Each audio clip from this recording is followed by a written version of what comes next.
지금 전 세계 경제가 말이죠. 거대한 폭풍 두 개가 동시에 들이닥치는 그런 상황이 놓여 있습니다.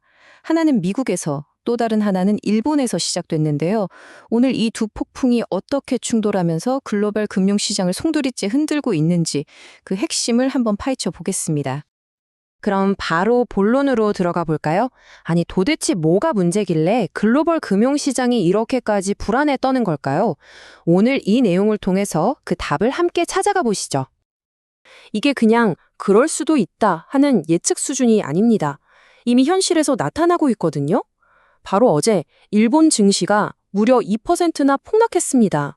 이건 시장의 불안감이 그냥 느낌이 아니라 실제 숫자로 터져나오기 시작했다는 아주 명백한 신호인 거죠.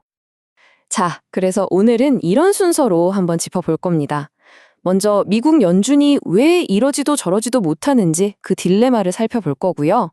그 다음엔 일본에서 터질지 모르는 금리 쇼크, 이게 얼마나 파급력이 클지 분석해 볼게요. 그리고 이 두 폭풍이 만나면 어떻게 되는지, 그래서 누가 웃고 누가 울게 될지, 마지막으로 이 엄청난 불확실성 속에서 우리는 뭘 봐야 하는지 차근차근 따라가 보겠습니다. 자, 첫 번째 폭풍부터 한번 들어가 보죠. 그 진원지는 바로, 모두가 주목하는 곳이죠. 미국의 중앙은행, 연방준비제도, 우리가 흔히 연준이라고 부르는 곳입니다. 지금 연준 상황이 말이 아니에요. 안에서는 의견이 갈려서 싸우고, 밖에서는 정치적인 압박이 들어오고, 정말 이중고에 시달리고 있습니다. 연준 내부가 지금 보시는 것처럼 완전히 두 쪽으로 나뉘어서 전쟁 중이라고 해도 과언이 아닙니다. 한쪽, 그러니까 매파는 아직 인플레이션이 높으니까 금리 절대 못 내린다 이러고 있고요.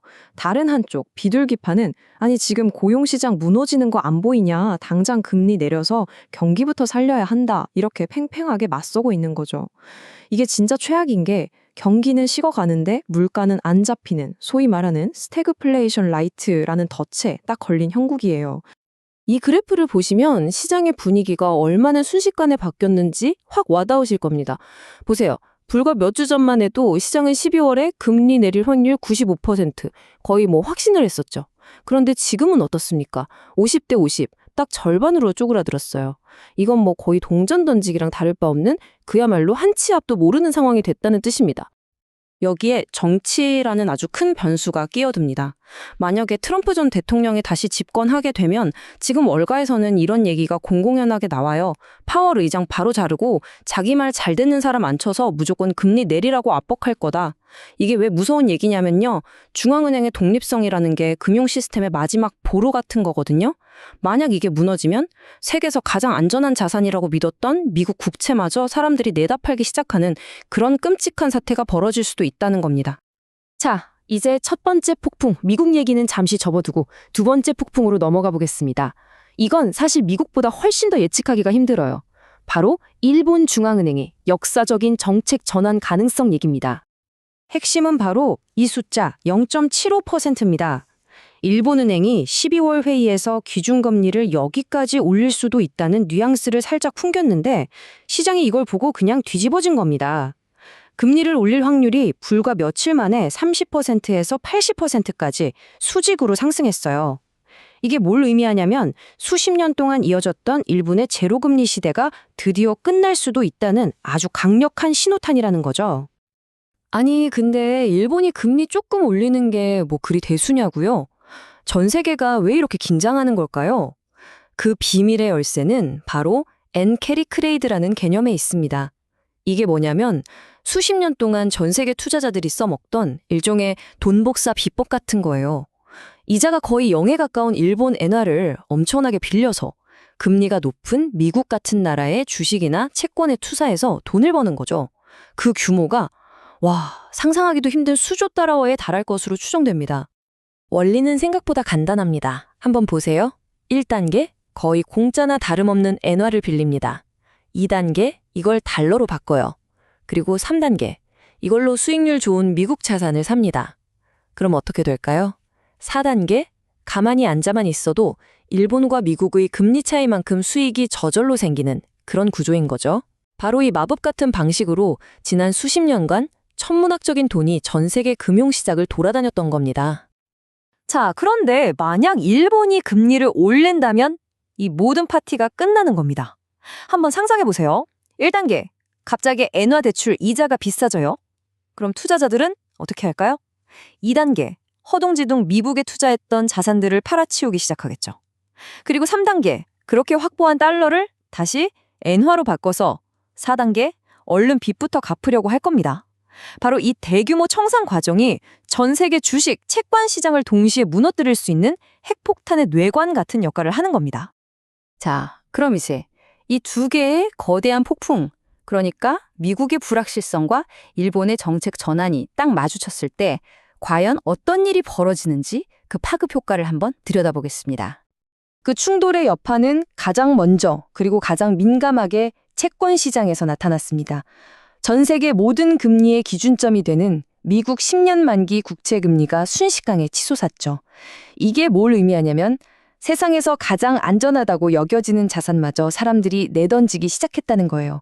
시장의 공포가 그만큼 크다는 뜻입니다. 채권 시장에서 시작된 충격은 당연히 곧바로 주식 시장으로 옮겨 붙었습니다.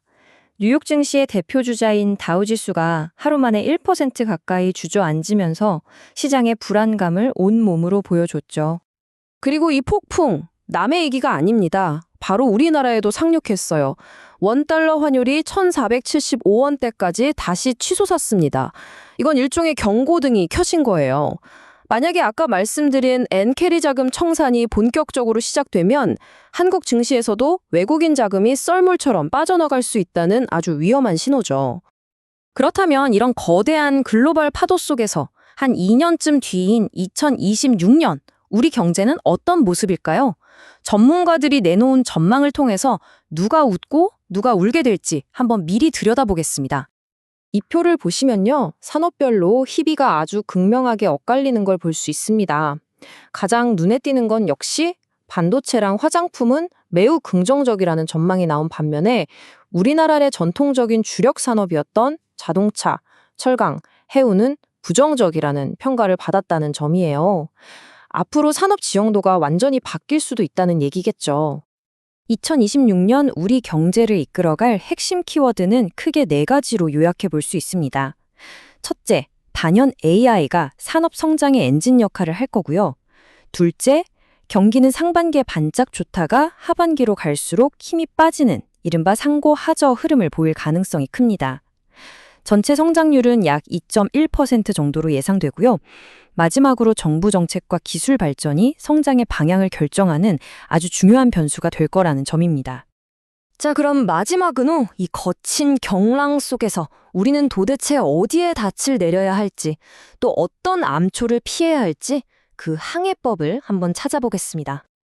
먼저 희망적인 부분을 좀 볼까요? 역시 AI와 반도체는 단기적인 흔들림은 있겠지만 장기적으로는 가장 믿을 만한 성장 동력으로 꼽히고 있습니다. 그리고 의외로 자동차, 특히 현대차 그룹은 미국의 연비 규제가 완화되고 로봇 산업 지원 정책의 수혜를 입을 수 있다는 분석이 있고요. 앞서 전망이 좋았던 조선과 제약업도 눈여겨볼 만한 분야입니다. 반면에 조심해야 할 부분도 명확합니다. 최근까지 정말 뜨거웠던 방산주, 이제는 전쟁이 끝날 수 있다는 가능성 때문에 오히려 리스크가 될 수 있고요. 철강이나 해운처럼 산업 전망 자체가 어두운 곳들도 있죠. 그리고 이건 전반적인 얘기인데 미국과 일본의 움직임 때문에 전 세계적으로 돈줄이 마르고 있잖아요. 그러니까 금리 인상에 취약한 업종들은 당분간 어려움을 겪을 수밖에 없습니다. 그래서 정리를 해보자면 앞으로 우리가 잠 못 자고 지켜봐야 할 핵심 리스크는 딱 이 3가지입니다. 첫째, 당장 다음 주로 다가온 일본은행 회의. 여기서 무슨 결정이 나오느냐에 따라 시장이 요동칠 수 있어요. 이게 현재로선 가장 큰 변수입니다. 둘째, 미국 연준의 이 혼란이 과연 언제쯤 정리될 것인가. 그리고 마지막으로 1,470원대에서 내려올 줄 모르는 이 고환율이 계속 우리 경제의 발목을 잡을 거라는 점입니다. 지난 수십 년간 우리가 너무나 당연하게 여겼던 저금리 시대라는 룰이 이제 완전히 무너지고 있습니다. 모든 게 불확실한 안개 속 같은 지금 여러분은 과거의 성공 공식에서 벗어나서 어디에서 새로운 기회를 찾아 나서시겠습니까?